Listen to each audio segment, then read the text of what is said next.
مساء الخير أو صباح الخير على حسب ما الفيديو ده هينزل يعني.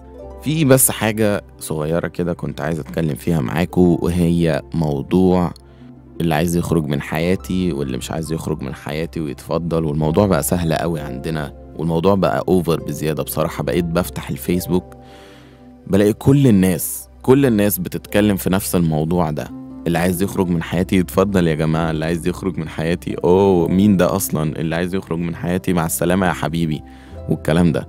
وكوميكس بقى وحاجات كتير جدا وجي اي افز وحاجات كتير، معرفش اسمها جيفيز ولا جي اي افز. المهم يعني الموضوع بقى زيادة قوي. ليه كده؟ ليه الموضوع دوت بقى سهل قوي عندنا ان احنا نتخلى عن حد في حياتنا، او حد كان يعني بيمثل لنا حاجة كبيرة. يعني مثلا صاحب لينا، صاحب عمر بجد،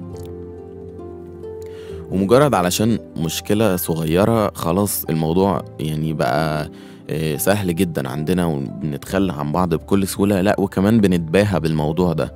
الموضوع ده مش حلو والله العظيم. الموضوع ده بقى مرض، زي مرض كده. الواحد مفروض ان هو يزعل لما حد قريب ليه يخرج من حياته زي ما الناس بتقول. مفروض الواحد يزعل لما حد يتغير عليه. مفروض نزعل ونحس بالحاجات دي. الموضوع يعني ما يبقاش سهل قوي بالنسبة لنا كده. الموضوع محتاج وقفة، او ان احنا نفكر فيه اكتر من كده. في كذا فيلم اتكلموا عن الموضوع ده.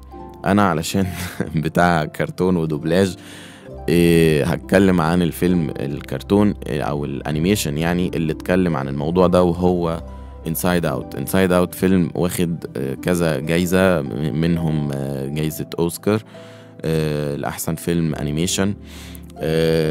الفيلم ده بجد يا جماعة مليان مشاعر وبيخليك كده تفكر اكتر شوية ان الانسان بيحتاج لكل المشاعر اللي جواه، الحلوة والوحشة، او زي ما بنقول عليها وحشة لكن هي ما بتبقاش وحشة. اوقات الحزن بنحتاجه فعلا علشان نعدي بيه مرحلة معينة من حياتنا. لما بنعيط بنستريح، لما بنغضب على حد بنستريح برضو ساعات، او بنغضب من موضوع معين. لما بنخاف، الخوف برضو شعور يعني بيقينا من حاجات كتير. قرارات هبلة كنا هناخدها كانت هتدمر لنا حياتنا. شعور الخوف هو اللي بيرجعنا في الخطوة دي. الحاجات دي كلها او المشاعر دي كلها احنا محتاجينها فعلا. الفيلم تناول الموضوع ب5 شخصيات، فرح وحزن وغضب وخوف وقرف. قرف اللي هو لا انا مش حابب الموضوع لا تكبر شوية، مش عارف ايه، حاجات زي كده. فالفيلم ده بيدور ان الشخصيتين اللي هم بيمثلوا الفرح وبيمثلوا الحزن ضاعوا في الدماغ. يعني كل واحد بيبقى عنده ال5 شخصيات دول في دماغه، او ال5 مشاعر دول في دماغه. فالشخصيات دي ضاعت في الدماغ او ما بقتش في مكانها الصحيح، وبالتالي الشخصية اللي هي الإنسان اللي جواه الحاجات ديت ما بقاش عارف لا يعيط ولا يفرح. بقى الموضوع كله كأن حياته كده بقت ملهاش ألوان. بجد الموضوع بقى غريب. بتلاحظ انت بقى ان المشاكل كلها جاية من ورا الكلام ده، ان ولا في فرح ولا في حزن، وبالذات الحزن. لما في آخر الفيلم الحزن رجع، قرر ان هو يتحكم في الشخصية دي لفترة معينة، خلاها تعيط. هي بنت مفروض اسمها رايلي، خلاها تعيط، ولما عيطت استريحت علشان هي طلعت كل اللي جواها.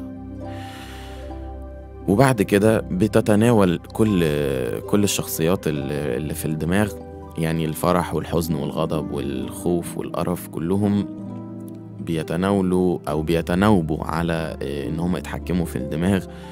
وده بقى الحاجة الصح، ان ما تسيبش شعور معين يسيطر على حياتك كلها. لا، كلنا بيبقى عندنا كذا مشاعر في نفس اليوم، بنتغير في نفس اليوم، بنحس بكذا حاجة في نفس اليوم، عادي جدا. لكن الصح او اللي مفروض نعمله ان احنا ندي لكل شعور حقه ووقته الصح، مكانه الصح. هو ده اللي احنا لازم نركز عليه.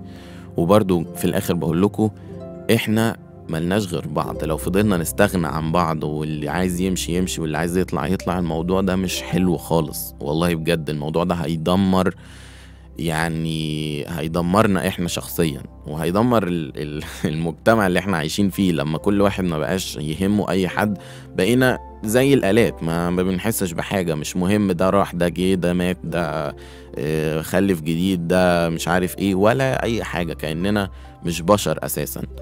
فاللي انا نفسي نعمله، او اللي انا هعمله معاكم ان شاء الله، ان اي حد غلط في حقنا او ضايقنا في مرة، ان احنا نسامح وندي فرصة مرة واتنين وتلاتة عادي جدا. والموضوع كله في الاخر يعني بين اتنين بيحبوا بعض بجد، مش قصدي حب اللي هو رومانسية وكده، لا يعني بيعزوا بعض جدا. الموضوع كله ساعات بيخلص بضحكة يعني تبص كده تلاقيه عم ضحك نص ضحكة تروح ضحك اكتر، فالموضوع بيتحل في ساعتها. فيا ريت يا جماعة ندي لبعض فرصة اكتر، وما نستغناش عن بعض بسهولة. باي باي.